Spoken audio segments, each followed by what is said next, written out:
Seorang bertanya kepada Syekh Muhammad Ghazali, "Ayuhas Syekh, bagaimana hukumnya kalau di satu daerah terdapat masyarakat yang belum pernah mendengarkan petunjuk dari Allah?" Syekh Muhammad Ghazali mengatakan, seharusnya kamu perbaiki pertanyaan kamu. Pertanyaan yang mesti kamu ajukan, bagaimana hukumnya orang-orang yang tahu bahwa satu kaum belum pernah mendapatkan peringatan, lalu dia tidak datang ke tengah-tengah mereka memberikan peringatan. Al-kibru batarul haq wa ghamtun nas. Sombong itu adalah menolak kebenaran, disampaikan kebenaran nggak mau. Ketika dikatakan misalnya dulu sering ya, Rasil sering difitnah, ada orang bilang, bukankah kita harus tabayun dulu? Oh enggak, kan itu perintah tabayun, itu udah perintah dari Al-Quran. Enggak, ini pokoknya ini dari syekh saya, guru saya udah ngomong begitu. Ini menolak kebenaran, padahal yang disampaikan ini Al-Quran, ini kan perintah dari Al-Quran. Dia nggak mau. Nah, kebohongan atas nama Rasul sama dengan kita berbohong atas nama Allah. Karena Rasul kan yang menyampaikan risalah Allah. Begitu juga kalau kita menempatkan ayat-ayat Quran bukan pada tempatnya, menyelewengkannya, menafsirkannya dengan hawa nafsu kita, ini juga penyesatan yang mengubah rambu-rambu agama Allah. Dari ke surga, diarahkan kita ke neraka.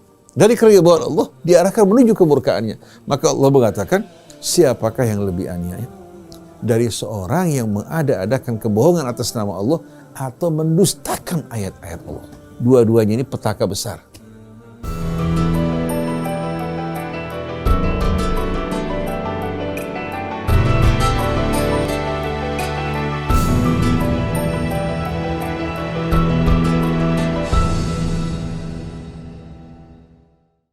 Bismillahirrahmanirrahim. Assalamualaikum warahmatullahi wabarakatuh. Waalaikumsalam. Allahumma sholli ala sayyidina Muhammad wa ala sayyidina Muhammad. Alhamdulillah kita berjumpa lagi di pagi hari ini, pagi yang kita cerah dalam renungan di bawah naungan Al-Quran bersama Ustadz Husin Alatas, Ustadz Hamzah Alatas, dan Ustadz Isa Al-Kaf. Dan Alhamdulillah siaran ini juga dapat didengar di Batam, di Banyuwangi, di Sukabumi, kemudian juga di Bondowoso, di Magelang, Yogyakarta, dan lain-lainnya. Kita masih akan mengkaji surat Al-A'raf 35. Kita mulai dari ayat 35 ya. Oke, di sini juga ada Atef Setiabudi yang megang switcher dan kamera. Assalamualaikum Ustaz Husin, Ustaz Hamzah, Ustaz Isa.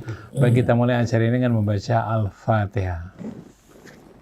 A'udzu billahi minasy syaithanir rajim. Bismillahirrahmanirrahim. Alhamdulillahi rabbil alamin. Ar-Rahmanir Rahim.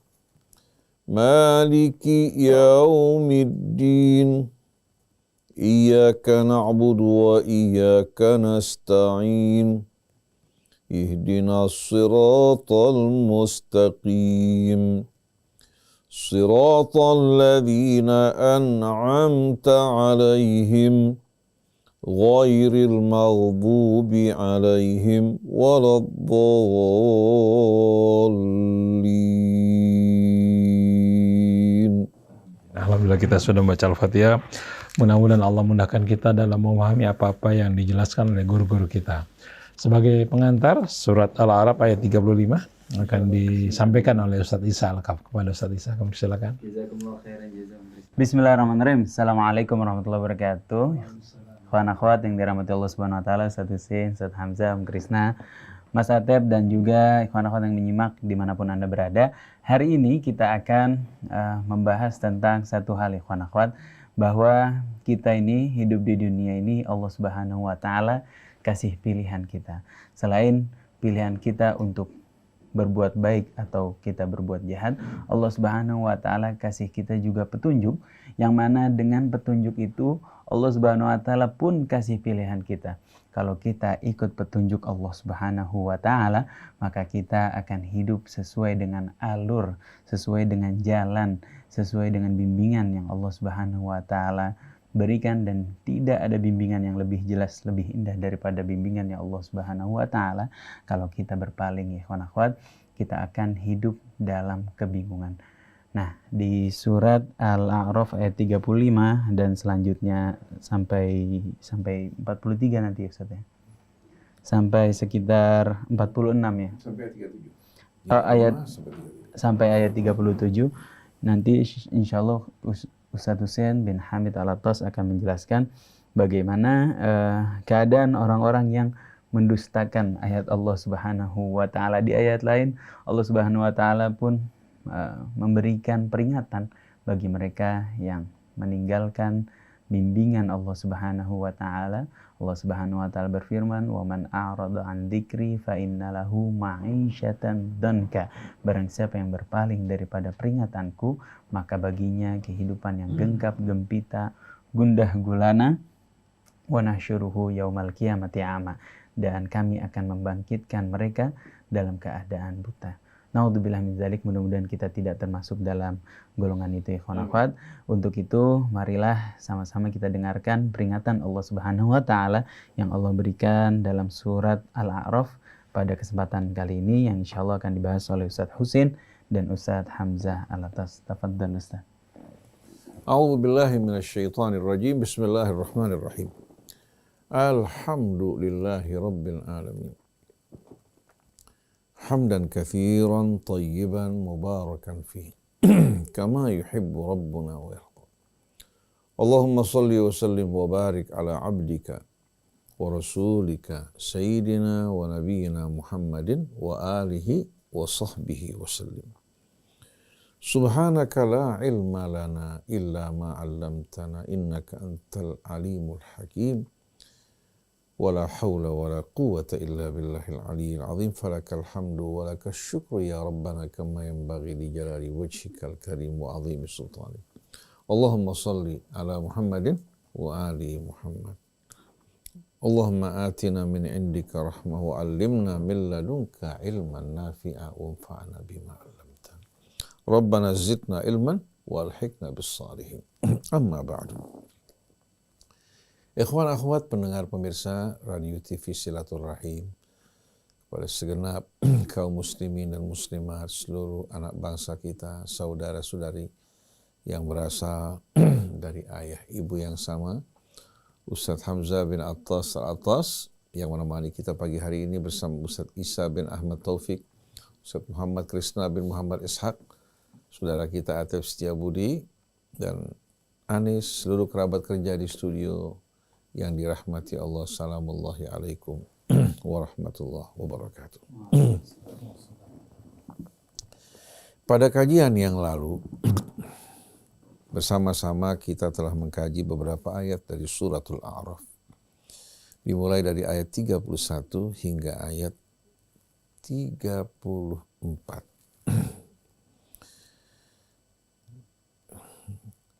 Kita memulai kajian kita yang lalu dengan seruan dari Allah Subhanahu wa taala yang memanggil segenap anak Adam. Ya bani Adam khudhu zinatakum inda kulli masjidin wa kulu washrabu wa la tusrifu innahu la yuhibbul musrifin. Wahai segenap anak-anak Adam. Di sini Allah tidak memanggil khusus hanya orang yang beriman. Ya ayyuhalladzina amanu, juga tidak mengatakan ya ayyuhan nas, walaupun artinya sama kepada seluruh manusia, tapi Allah mengingatkan kita semua bahwa kita ini semua, apapun suku, bangsa, warna kulit kita merupakan saudara-saudari seayah dan seibu. Wahai sekalian anak-anak Adam. Dan bimbingan petunjuk ini bukan hanya khusus untuk orang yang beriman. Khudhu zinatakum inda kulli masjid. Pergunakan, pakailah hiasan kalian. Pakaian-pakaian kalian yang baik, ya. Juga aroma yang semerbak. Pada saat kalian menuju rumah Allah atau pada saat kalian sholat dan sujud di rumah kalian. Gunakan yang terbaik dari nikmat Allah Subhanahu wa taala untuk menghadap ke hadapan Allah.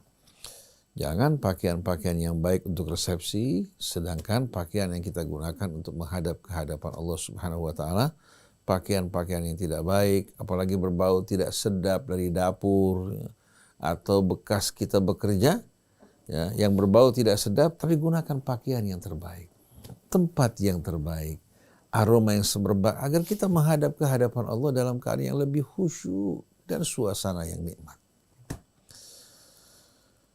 Artinya Allah lebih berhak dong, ya, untuk apa? Untuk bisa melihat, menyaksikan nikmat-nikmat yang Allah berikan buat hamba-hambanya.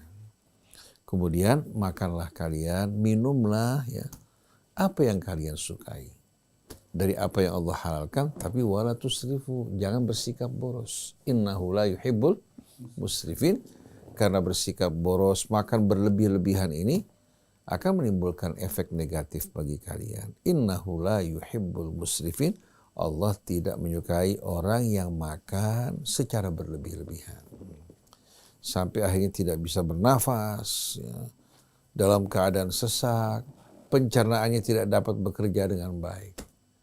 Tapi hendaklah kalian jaga makanan minuman kalian, sepertiga untuk makanan kamu, sepertiga untuk air kamu, sepertiga untuk nafas kamu. Thuluthun li ta'amika wa thuluthun li syarabika wa thuluthun li nafasik. Perintah ini menunjukkan kepada kita bahwa kita dibolehkan menikmati nikmat apa saja memang Allah Subhanahu wa taala sediakan untuk kita semua. Setelah itu Allah mengancam mereka-mereka yang berani mengharamkan sesuatu yang Allah halalkan dan Allah keluarkan bagi hambanya. Qul man harrama zinatallahi allati akhraja li ibadi. Katakan, siapa yang berani mengharamkan apa yang Allah keluarkan bagi hamba-hambanya dari hiasan dunia yang Allah sediakan bagi kita. Orang berhias dengan hiasan yang baik, yang halal, ya, yang tidak menunjukkan riya, kesombongan, atau seorang laki-laki yang menyerupai wanita. Hiasan-hiasan yang baik ini merupakan karunia Allah agar kita syukuri.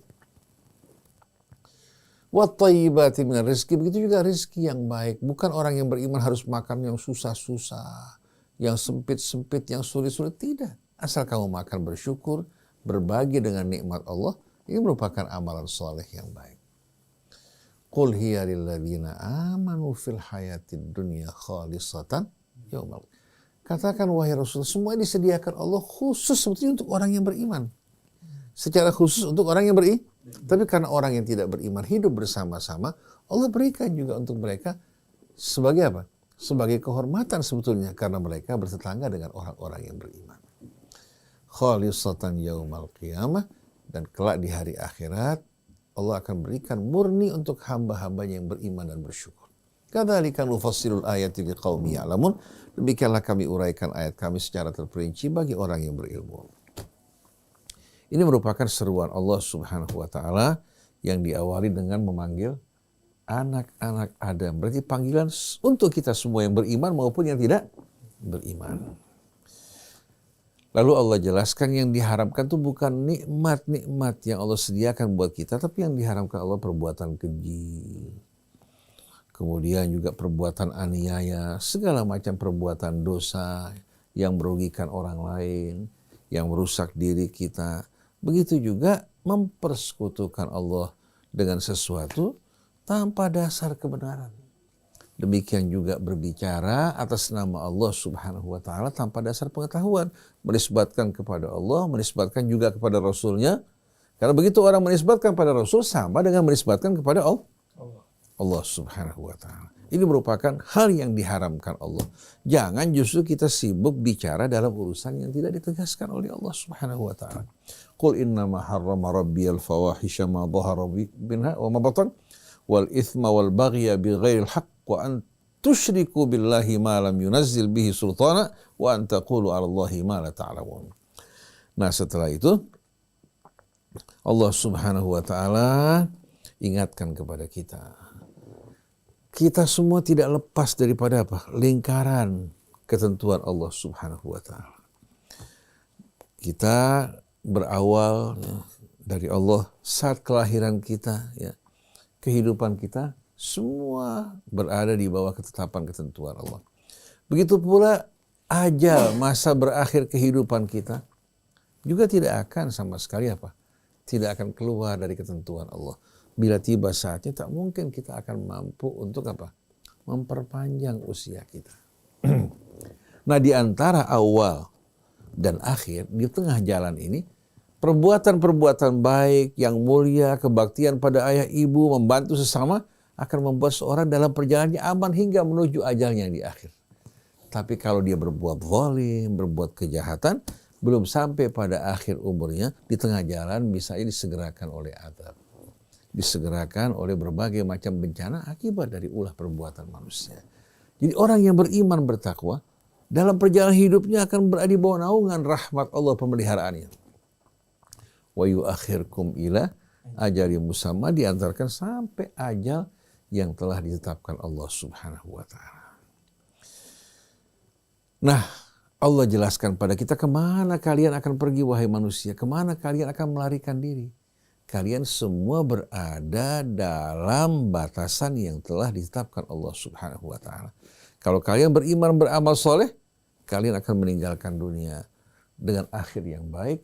Kalau tidak, kalian menjerumuskan diri kalian dalam penderitaan dan kerugian. Walikulli ummatin ajal fa idza jaa ajaluhum la yastakhiruna sa'atan wa la yastaqdimun. Nah, pelajaran baru pada hari ini, kembali Allah menyeru dengan memanggil anak-anak Adam, ya Bani Adam. Setelah Allah berikan bimbingan petunjuknya sebelumnya, wahai sekalian anak Adam, imma ya'tiyannakum rusulun minkum yatluna alaikum ayati famanittaqa wa aslaha fala khaufun alaihim walahum yahzanun. Wahai sekalian anak-anak Adam, baik dia orang Islamnya, baik dia umat Nasraninya, umat Yahudinya, ya, ingat bahwa kita semua, ya, adalah makhluk-makhluk yang diciptakan oleh Allah, ditugaskan juga oleh Allah, menerima amanat dari Allah. Jadi jangan masing-masing terbawa oleh kefanatikannya, menyombongkan diri. Ingat, kalian semua berhadapan dengan tugas yang sama. Sebagai khalifah di muka bumi, kedatangan kalian bukan dengan kehendak kalian, tapi dengan ketentuan dari Allah. Apabila datang kepada kalian rasul-rasul, ya, ku dari kalangan kalian. Apabila datang rasul-rasulku, ya, kepada kalian yang berasal dari kalangan kalian sesama manusia, yaqussuna alaikum ayat, yang menceritakan pada kalian ayat-ayatku, famanittaqa wa aslaha, maka siapa yang betul-betul dia menjaga petunjuk Allah. Karena ittaqa yattaqi diambil dari kata waqa yaqi. Waqa yaqi itu menjaga. Kalau ittaqa yattaqi bersungguh-sungguh menjaga pesan, bimbingan dan petunjuk Allah. Wa aslaha, bukan hanya dia menjaga, mengikuti, dia juga memperbaiki dirinya yang tidak selaras dengan petunjuk Allah. Kemudian mengajak juga melakukan perbaikan di tengah-tengah manusia di sekitarnya. Nah, orang yang bertakwa kemudian melakukan perbaikan, fala khaufun alaihim walahum yahzanun, maka mereka tidak akan mengalami ketakutan dan tidak akan mengalami kesedihan. Jadi orang yang akan diminta pertanggungjawabannya orang yang pernah sampai kepadanya petunjuk Allah. Lalu bagaimana orang-orang yang belum pernah mendengarkan petunjuk Allah? Seorang bertanya kepada Syekh Muhammad Ghazali, ayuhas Syekh, bagaimana hukumnya kalau di satu daerah terdapat masyarakat yang belum pernah mendengarkan petunjuk dari Allah? Syekh Muhammad Ghazali mengatakan, seharusnya kamu perbaiki pertanyaan kamu. Pertanyaan yang mesti kamu ajukan, bagaimana hukumnya, ya, orang-orang yang tahu bahwa satu kaum belum pernah mendapatkan peringatan, lalu dia tidak datang ke tengah-tengah mereka memberikan peringatan. Adapun pertanyaan kamu yang pertama itu berurusan dengan kebijaksanaan Allah. Allah yang akan memperlakukan mereka, menghisap mereka dengan keadilannya. Kalau mereka belum pernah mendapatkan petunjuk Allah dan mereka sudah berusaha mencari petunjuk, Allah akan hisap mereka sesuai dengan ilmu mereka. Tapi kalau mereka belum pernah mendengarkan, katakan orang-orang yang menyampaikan peringatan, tapi mereka punya kesempatan untuk mencari petunjuk. Sekarang Google tersedia di mana-mana tempat, orang bisa memeriksa. Betul tidak? Dan setiap orang yang belum tepat jalannya, hatinya pasti akan bergelisah dan bertanya-tanya. Nah, kita nggak tahu, ya, kira-kira balasan yang setimpal buat dia itu apa. Tapi Allah Maha tahu. Oleh karena itu, ayah ibu Nabi kita Muhammad SAW tidak dapat sama sekali diadili, dihakimi sebagaimana kita yang telah menerima petunjuk Allah dan mendengarkan Quran. Karena Rasul waktu ayahnya meninggal, usianya masih dalam kandungan. Waktu ibunya meninggal, dia masih pada usia kanak-kanak. Jadi bagaimana mungkin ya, Allah Subhanahu wa Ta'ala akan menghakimi ayah ibu Rasulullah dengan Al-Quran yang diturunkan berapa puluh tahun kemudian. Nah, mereka dikenal dengan ahlul fatrah. Nah, urusan mereka kembali pada Allah. Allah yang lebih tahu yang menjadi hak mereka, yang menjadi betul-betul apa? Yang menjadi bahagian mereka yang sesuai dengan kondisi dan keadaan mereka. Tapi tanggung jawab kita menyampaikan dakwah kepada umat yang belum tahu. Jangan menunggu diundang, jangan menunggu menerima bayaran, tapi kita menyampaikan peringatan-peringatan sebagaimana yang dilakukan sahabat Nabi kita, falyuballighis syahidul ghaib. Yang hadir menyampaikan kepada yang gaib. Nah, selanjutnya walladzina kadzdzabu biayatina wastakbaru anha, dan orang-orang yang mendustakan ayat kami dan menyombongkan diri di hadapan ayat-ayat kami, ayat-ayat Alkitab, ulaika ashabun nari hum fiha khalidun, mereka akan berdiam menetap dalam api neraka untuk selama-lamanya. Ini menunjukkan bahwa Quran bukan hanya untuk dibaca, bukan hanya untuk dihafal atau kita baca pada saat sholat, ya, tapi kita wajib memahami isinya dan beramal sesuai dengan petunjuk Al-Quran. Karena kalau kita tidak sama sekali mempelajari, bagaimana kita tahu apa yang Allah inginkan dari kita? Kalau kita hanya belajar buku fikih, kita hanya tahu apa yang dikeluarkan oleh Syafi'i dari pendapatnya, Maliki pendapatnya, tapi nggak menjelaskan secara jelas apa-apa yang Allah inginkan dari kita. Kalau dari Allah ada peringatan, ada janji, ya, ada juga apa berbagai macam bimbingan yang membuat kita tertarik, terpanggil, ya, dengan seruan-seruan Allah Subhanahu wa Ta'ala. Ini yang tidak dapatkan dalam buku-buku fikih. Jadi orang-orang yang mendustakan ayat Allah dan menyombongkan diri, mereka akan kekal dalam api neraka di dalamnya untuk selama-lamanya. Nah, pada ayat berikutnya Allah juga berfirman, innal ladzina kadzdzabu bi ayatina wastakbaru anha la tufattahu lahum abwabus sama wa la yadkhulunal jannata hatta yalijal jamalu fi sammil khiyat. Sesungguhnya orang-orang yang mendustakan ayat kami, bukan hanya mendustakan, bahkan bersikap angkuh, sombong di hadapan ayat Allah, padahal ayat ini berasal dari Tuhan mereka pencipta mereka yang memberikan mereka berbagai macam nikmat. Wastakbaru anha la tufattahu lahum abwabus sama. Dari marahnya Allah terhadap mereka, pintu-pintu langit tak akan dibukakan bagi mereka. Wala yadkhulunal jannata hatta yalijal jamalu fi sammil khiyat, dan mereka tidak akan masuk ke dalam surga kecuali kalau kamu melihat seekor onta dapat masuk ke dalam lubang jarum yang kecil. Wa kadzalika najzil zalimin, demikianlah kami menghukum orang yang zalim. Mereka menzalimi diri mereka dengan meninggalkan petunjuk Allah karena mereka menjerumuskan diri mereka ke dalam murka Allah. Nah, kita lihat ada sebagian orang mengatakan bisa aja onta masuk dalam lubang jarum kalau lubang jarumnya besar. Kita mesti fahami Allah gunakan kata samun itu menunjukkan apa? Lubang yang kecil. Karena lubang pori-pori namakan al-masam. Jadi bagaimana mungkin unta yang besar bisa masuk ke dalam lubang yang mirip dengan lubang pori-pori? Ya, itu menggambarkan lubang yang kecil. Jadi tidak mungkin mereka akan masuk ke dalam surga kecuali kalau melihat seekor unta dapat masuk ke dalam lubang jarum yang kecil. Demikianlah kami menghukum orang yang zalim. Ditambah lagi ancaman Allah, lahum min jahannama mihadun wa min fawqihim ghawash. Alas tempat mereka tinggal di neraka adalah api neraka. Di atasnya selimutnya juga api neraka. Demikianlah kami menghukum orang-orang yang melakukan berbagai macam kejahatan. Karena kalau dia ikut kitab Allah, tidak akan menjadi orang yang berbuat jahat. Jadi ayat Allah, kitab Allah bukan hanya untuk kita dengar, kita baca dan kita hafal, kita bangga anak kita menghafal. Tidak. Kagum pada orang yang membaca Al-Quran dan menghafalnya dengan baik. Tidak cukup sampai kamu mengamalkan isinya. menjaga bimbingan dan petunjuk Allah Subhanahu wa taala, melakukan perbaikan. Ini yang Allah inginkan dari ayat-ayat yang Allah turunkan. Allah mengajukan pertanyaan ala sabilit takrir. Minta jawaban dari kita. Jawaban itu di hati setiap orang. Siapakah yang lebih zalim dan lebih aniaya dari seorang yang mengada-adakan kebohongan atas nama Allah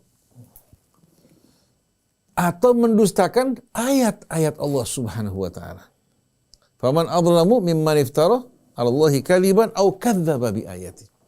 Menurut kalian wahai anak-anak Adam, ada enggak yang lebih aniaya, lebih zalim dari orang yang mengada-adakan kebohongan atas nama Allah atau dia mendustakan ayat Allah?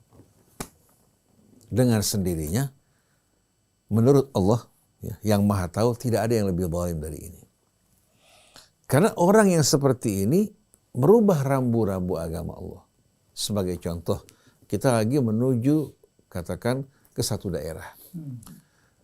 Rambu-rambu yang dibuat menunjukkan yang ke Bandung, yang menuju katakan ke Sukabumi, menuju ke Cianjur. Tahu-tahu rambu-rambunya dirubah. Yang seharusnya menuju ke Bandung, ternyata diarahkan menuju ke satu daerah yang berbahaya. Kita berjalan dengan rambu-rambu yang telah ditebalikkan. Begitu sampai di tujuan, kita sudah menghabiskan waktu yang cukup banyak berhadapan dengan tempat-tempat yang berbahaya bagi kita semuanya. Ini kan menyesatkan.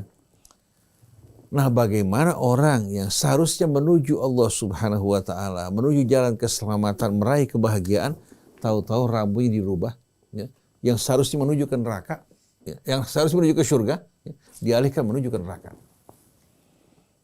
Misalkan, nah kebohongan atas nama Rasul sama dengan kita berbohong atas nama Allah. Karena Rasul kan yang menyampaikan risalah Allah.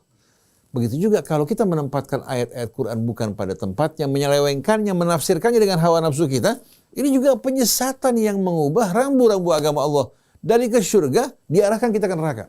Dari keridhaan Allah, diarahkan menuju kemurkaannya. Maka Allah mengatakan, siapakah yang lebih aniaya dari seorang yang mengada-adakan kebohongan atas nama Allah atau mendustakan ayat-ayat Allah? Dua-duanya ini petaka besar. Nah, hampir kebanyakan orang-orang Islam saat ini, jarang dari mereka yang menoleh, mempelajari, meneliti kitab Allah.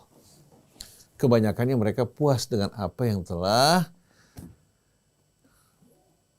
didapatkan oleh ulama-ulama dari berbagai macam kajian tentang kitab Allah. Tapi kitab Allah merupakan kitab yang asing kecuali hanya sekedar bacaan. La ya'lamunal kitaba illa amaniyah wa inhum illa yadhunnun. Mereka tidak mengenal Alkitab kecuali hanya amani. Apa amani? Qiraatan. Hanya sekedar bacaan, dibaca, dihafal. Ya.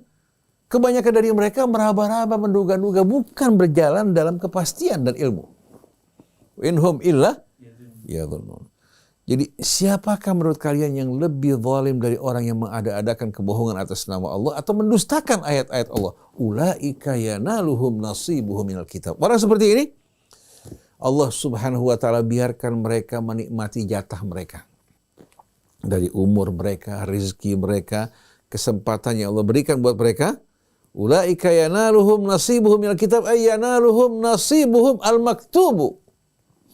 Mereka mendapatkan bahagian mereka yang telah dituliskan Allah dari jatah mereka sampai mereka berada pada masa akhir kehidupan mereka.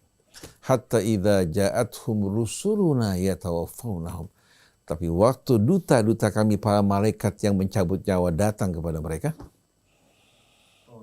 qalu aina ma kuntum tad'una min dunillah. Malaikat bertanya, mana tuh yang dulu kalian sembah, kalian seru selain dari Allah, yang kalian bangga-banggakan? Qalu dhallu anna. Mereka mengatakan mereka menghilang dan lenyap dari kami. Pada saat kami butuhkan, mereka meninggalkan kami. Wa syahidu ala anfusihim annahum kanu kafirin. Dan mereka betul-betul sadar, bersaksi atas diri mereka sendiri bahwa mereka dulu termasuk dari orang yang ingkar terhadap ayat-ayat Allah. Ini nasib yang diterima oleh orang yang mengingkari ayat Allah.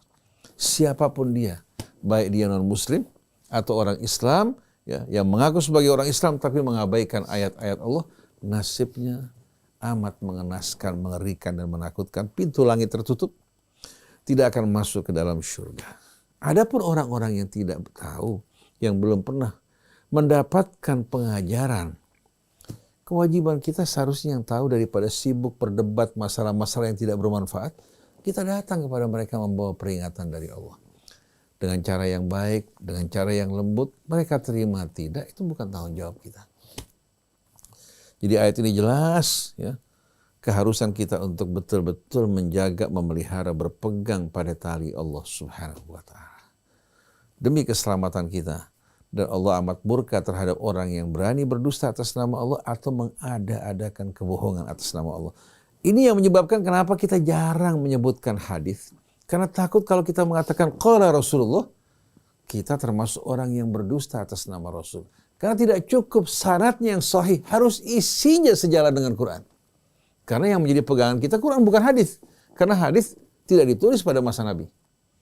Tapi kalau Quran ditulis, dikumpulkan pada masa Nabi, ini merupakan pegangan yang tidak meragukan. Al-haqqu min rabbika fala takunanna minal mubtalin. Wallahu a'lam. Hamzah insyaallah akan menyempurnakan, menambahkan. Bismillahirrahmanirrahim. Alhamdulillahirabbil alamin. Allahumma shalli wa sallim ala sayyidina Muhammadin wa ala ali sayyidina Muhammad. ربنا ظلمنا أنفسنا وإن لم تغفر لنا وترحمنا لنكونن من الخاسرين ربنا اغفر لنا ذنوبنا كفر عنا سيئاتنا وتوفنا مع الأبرار ربنا لا تزغ قلوبنا بعد إذ هديتنا وهب لنا من لدنك رحمة إنك أنت الوهاب رب اشرح لي صدري ويسر لي أمري واحلل عقدة من لساني يفقهوا قولي أما بعد. Alhamdulillah wa syukurillah. Tadi sudah kita dengarkan bagaimana paparan yang disampaikan oleh guru kita, Ustaz Husain bin Hamid Al-Attas, dari ayat-ayat di suratul A'raf yang sangat penting sekali. Yang banyak di antara kita tidak memperhatikan hal ini. Surah Al-A'raf ini tadi sudah dijelaskan bagaimana dimulai dengan seruan ya Bani Adam. Seruan kepada semua anak cucu Nabi Adam. Setiap seruan yang ada dalam Al-Qur'an, terkadang Allah Subhanahu wa taala menyeru dengan ya ayyuhan nas, terkadang ya Bani Adam, ya ayyuhalladzina amanu. Masing-masing mengandung pengertian, mengandung hikmah, mengandung makna tersendiri.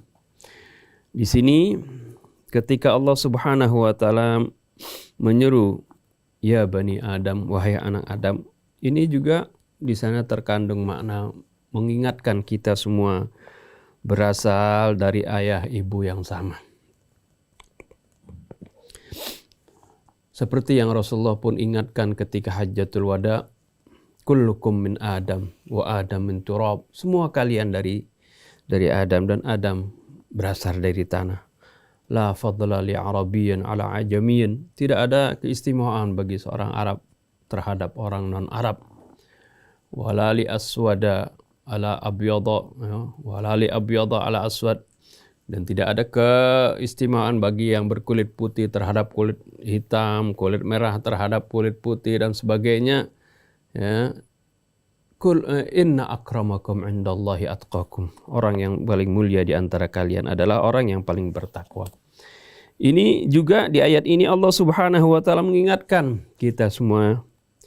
Yang pertama di ayat 31 kita diingatkan bagaimana tentang karunia Allah Subhanahu wa taala yang telah mengkaruniakan anak-anak Adam ini dengan berbagai kenikmatan jasmani yang harus dipergunakan dengan sebaik-baiknya.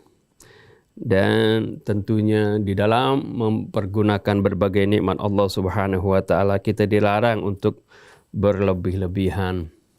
Kita dilarang untuk menyombongkan diri. Kita dilarang untuk menghinakan orang lain. Ya. Tapi Allah Subhanahu wa taala telah berani berikan karunia yang begitu banyak. Dan di ayat yang ke-35 ini kembali Allah Subhanahu wa taala mengingatkan kita tentang karunia Allah Subhanahu wa taala dan rahmatnya. Bagaimana Allah Subhanahu wa taala mengutus para rasulnya kepada anak-anak cucu Nabi Adam ini.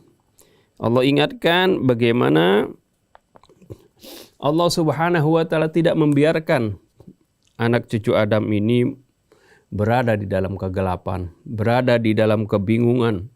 Walaupun Allah Subhanahu wa taala sudah bekali mereka dengan berbagai potensi, mulai dari panca inderanya, hati nuraninya, akalnya, yang dengan potensi-potensi tersebut, dengan sarana-sarana tersebut bisa membedakan mana yang hak, mana yang batil, mana yang benar, mana yang salah.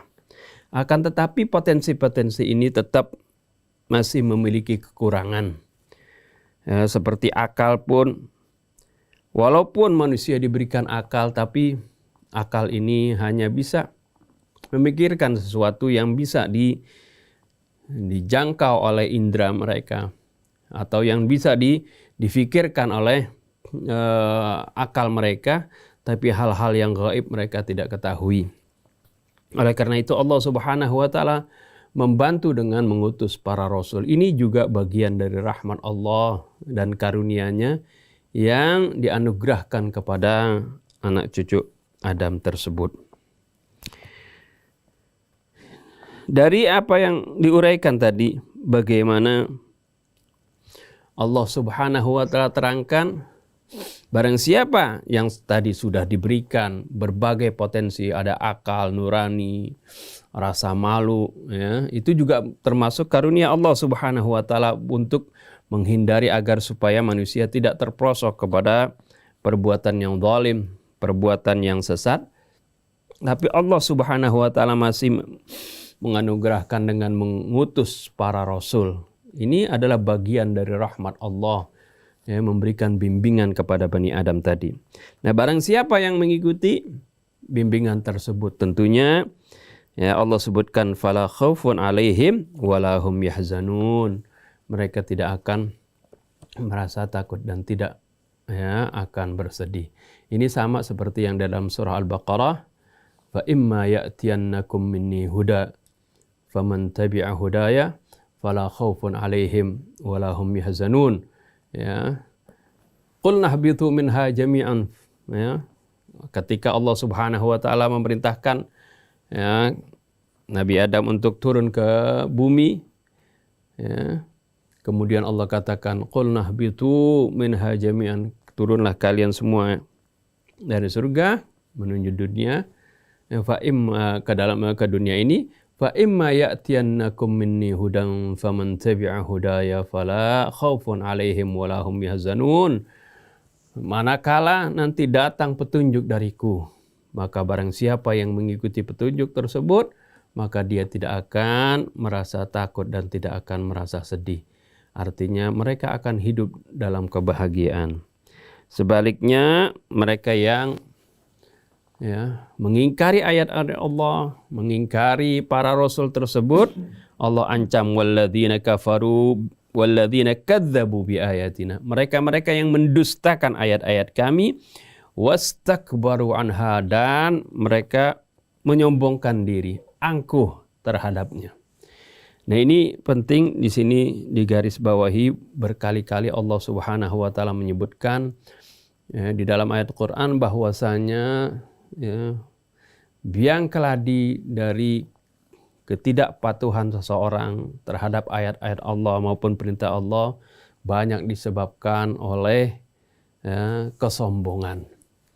Ya, ketika orang terkadang sudah mengetahui sesuatu yang benar, ya, sudah tahu ini kebenaran, tapi karena ada kesombongan di dalam hatinya, ada gengsi di dalam hatinya, karena yang nyampein misalnya anak masih muda, ya, dia baru kemarin, ya, dibilang anak baru kemarin kok udah menasehatin saya, padahal yang dinasehatin ini benar, yang disampaikan adalah kebenaran, maka ya ditolak itu.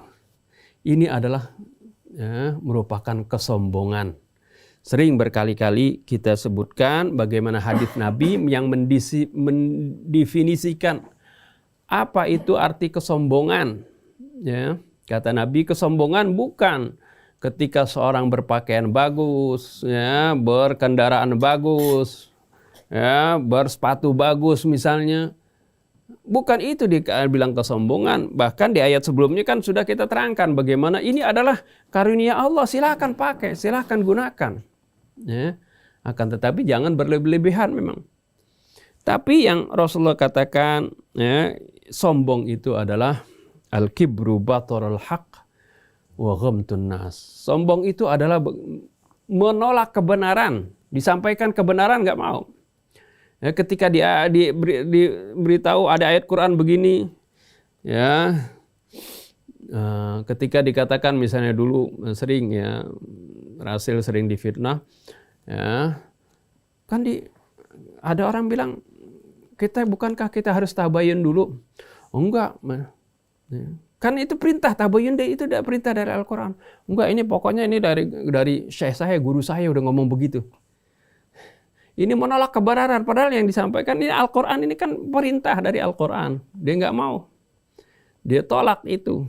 Ya, ya. Ini adalah bagian dari kesombongan, menolak kebenaran. Ya. Al-kibru baturul haq wa ghamtun nas. Yang dikatakan sombong itu adalah menolak kebenaran dan menghinakan orang lain. Menghinakan orang, menganggap remeh orang, itu namanya kesombongan.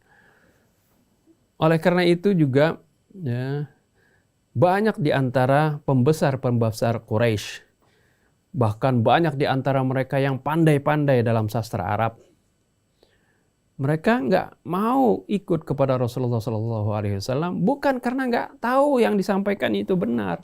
Bukan juga nggak tahu kalau yang menyampaikannya itu adalah orang jujur. Mereka udah kenal kok. Mereka tahu kehidupan Rasulullah SAW. Jadi apa yang disampaikan oleh Nabi ini mereka tahu itu adalah kebenaran. Dan yang menyampaikannya juga mereka tahu ini adalah orang yang paling jujur di tanah Arab pada waktu itu. Tapi tetap mereka nggak mau. Allah katakan wajahadu biha wastayqanatha anfusuhum zulman wa 'uluwa. Mereka ingkar kepadanya, kepada Al-Quran itu. Tapi hati mereka itu yakin akan kebenaran tersebut. Yakin karena mereka paham. Mereka jago-jago dalam bidang sastra, tahu ini bukan buatan manusia Al-Quran ini. Dan mereka juga tahu siapa yang menyampaikan. Ini ada orang-orang yang paling jujur, yang nggak pernah bohong, Rasulullah SAW. Tapi mereka tolak ini kebenaran ini, kenapa? Dzulman wa 'ulwa, karena kezaliman dan karena keangkuhan tadi. Uluan sama kesombongan tadi. Jadi ya, banyak kesombongan ini ya, akan mendorong seorang ya, menolak kebenaran. Dan oleh karena itu kesombongan ini sangat-sangat berbahaya sekali. Sampai Rasulullah SAW katakan, ya la yadkhulul jannah man kana fi qalbihi mithqalu dzarratin min kibr. Tidak bakal masuk surga orang yang ada di dalam hatinya sebesar zarrah, sebesar atom dari kesombongan. Oleh karena itu dia tadi juga sudah ditamtsilkan oleh Al-Qur'anul Karim, diumpamakan oleh Al-Qur'anul Karim bagaimana kemustahilan orang yang sombong ini untuk masuk surga. Innal ladzina kadzdzabu bi ayatina wastakbaru anha. Ya, yang mendustakan ayat-ayat kami dan mau angkuh terhadapnya, nggak mau menerimanya. La tufattahu lahum abwabus samai wa la yadkhulunal jannata hatta yalijal jamalu fi sammil qiyat. Tidak akan dibukakan bagi mereka pintu-pintu langit. Artinya amal mereka tidak akan diterima oleh Allah Subhanahu wa taala kalau ada kesombongan ini. Wa la yadkhulunal jannata hatta yalijal jamalu fi sammil qiyat, dan mereka tidak akan masuk surga, ya. Nggak bakal masuk surga sampai Allah sebutkan kemustahilannya itu sampai ya, kalau unta masuk ke lubang jarum. Ini hal yang mustahil. Ya. Atau Jamal juga suka diartikan, sebagian mufassir menartikan itu tambang kapal tuh, tali kapal tuh yang besar itu masuk ke lubang jarum. Itu juga hal yang mustahil. Ya. Ya, ini adalah gambaran kemustahilannya orang yang sombong masuk ke dalam surga. Ya, ini bahaya ya, kesombongan tadi. Oleh karena itu Rasulullah SAW saking sayangnya kepada umatnya, Rasulullah ya larang kepada mereka beberapa hal, ya, dalam cara berpakaian, dalam cara berjalan, ya, dalam cara bersikap.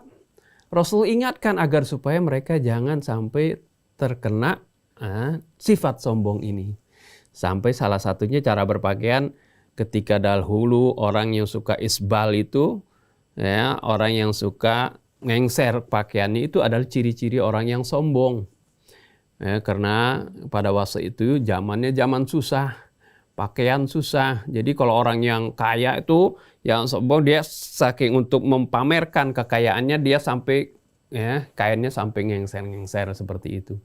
Nah, Rasulullah SAW, ya, untuk menghindari umatnya ini jangan sampai ada sedikit saja rasa sombong, Rasulullah bilang jangan pakai kain sampai ngengser begitu. Ya.